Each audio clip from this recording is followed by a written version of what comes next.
do you think about the post-fight statement from the loser? The guy that loses has to come out with a statement.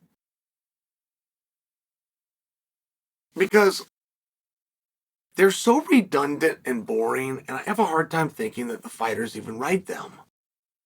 I mean, I only say that because from the very first time one was ever written to the way they're still written today, it's the same piece. What are the odds of that? Truly, the plagiarism is so what? I had a great camp. I'd like to thank everybody. My knee, my back, my knee and my back, but I offer no excuses. He was the better fighter coming that night. Like they run everything back, right? He was the better fighter that night.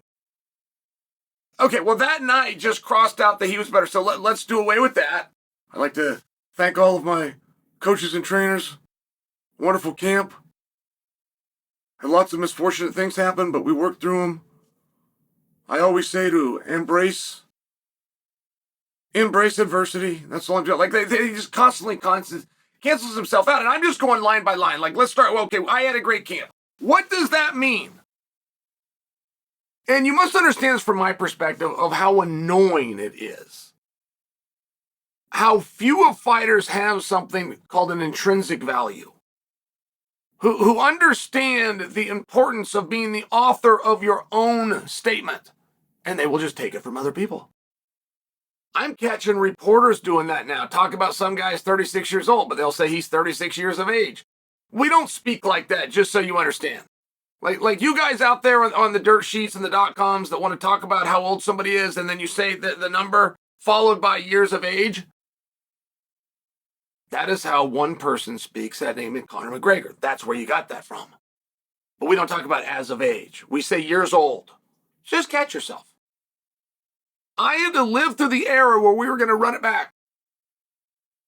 Now, we got to run it back. Nobody even knew what he meant when he said it. It was Robbie Lawler specifically at a Strikeforce event. He was going to run it back. Was it against Scott Smith? Either way, it was Robbie Lawler. We look around going, what does that mean, run it back? I mean, it's the same thing as when Nick Diaz told us they're going to sell wolf tickets. We had to go to the internet and look it up. Nobody knew what it meant. Now people will use the term wolf tickets. And everybody that wants to redo a fight will talk about, let's run it back.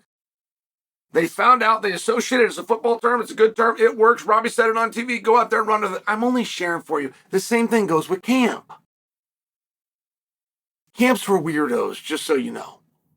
Camp is for children. My children right now are asking me what chores they can do right so that over the summer I'll send them to camp. It's where kids go. So boys go over here by themselves and girls come over here. The boys have to wear shorts that come down to their knee, and the girls have to wear this little thing there. It's camp. It's for kids.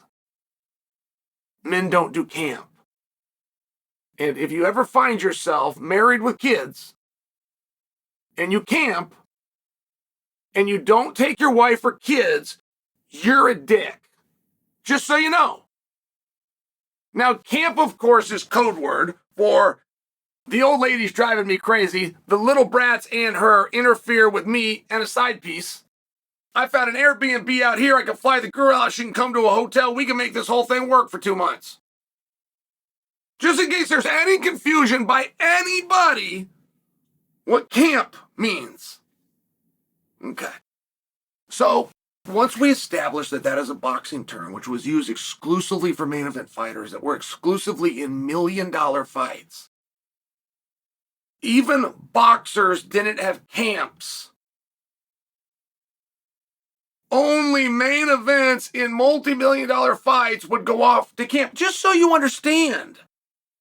So you also ripped off a term from a sport that we supposedly look down on, which was just weird. It's just a weird thing to do. And I will tell you, I don't know if you'll meet a fighter that had a better career than me. I don't know about that. It'd be very arguable. Fought 11 world champions over 3 weight classes. Pretty good career. You damn sure aren't going to find a guy that sold more pay-per-views or made more money than me. I'm not trying to be a dick. I'm just sharing for you, like, my opinion in this does matter. My opinion as a leader or a forefront or something that you would aspire or get to, my opinion matters. I fought 51 men. I had 0 camps because I'm not a dork. Coach Clayton and I went to practice every single day at 3 o'clock. And if we got that phone call and we had a fight lined up, we still went to practice every single day at 3 o'clock. And we would meet on that hill at 7 a.m. on Sunday, no matter what. And there was a lot of snow, and there was a lot of rain, and there was a lot of hot sunshine, but we were on that hill no matter what. We had 2 private workouts, both at my house, both at 10 a.m. on a Tuesday and Thursday. Monday, Wednesday, Friday, extra workouts were up to me to find on my own. I went to Clackamas Community College, and I wrestled with Josh Roden.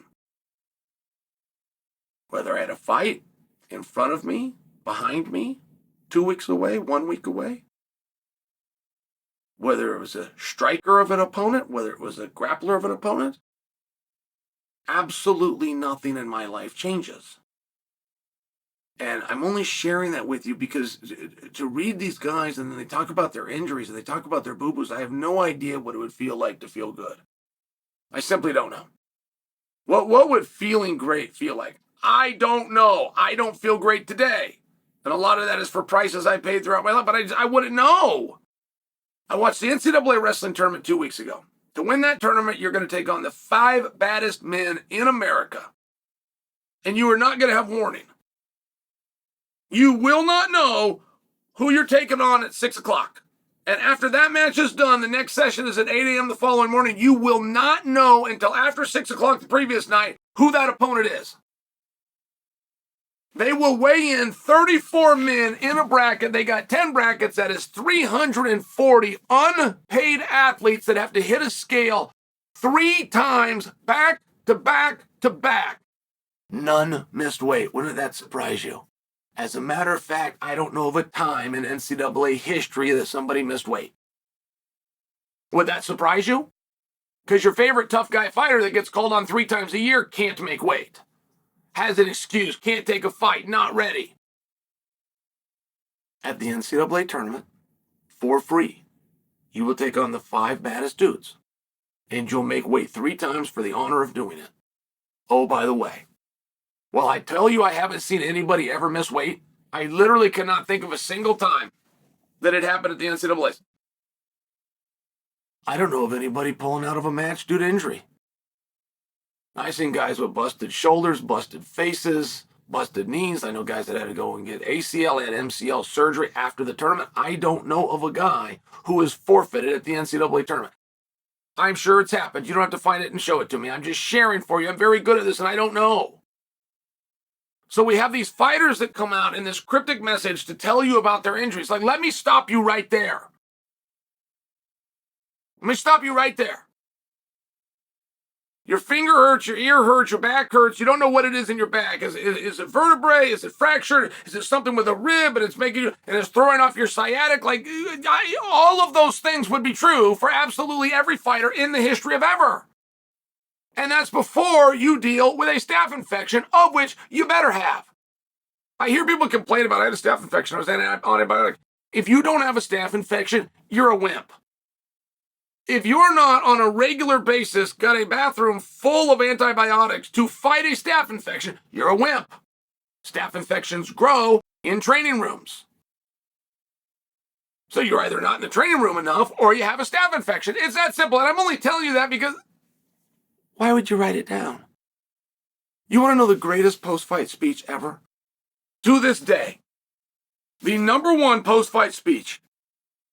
It was done by Nick Diaz, who had lost 25 minutes straight to Anderson Silva. Nick took the microphone and said, I thought I won all 5 rounds. I was in the building that night, 15,000 live and millions around the world, and Nick Diaz changed the mind and the mood and the energy in the room of every single person watching, including me. When he said, I thought I won all 5 rounds. So, if you're going to do a post-fight speech, of which you don't owe us, you do not owe us one. You can just come talk to us.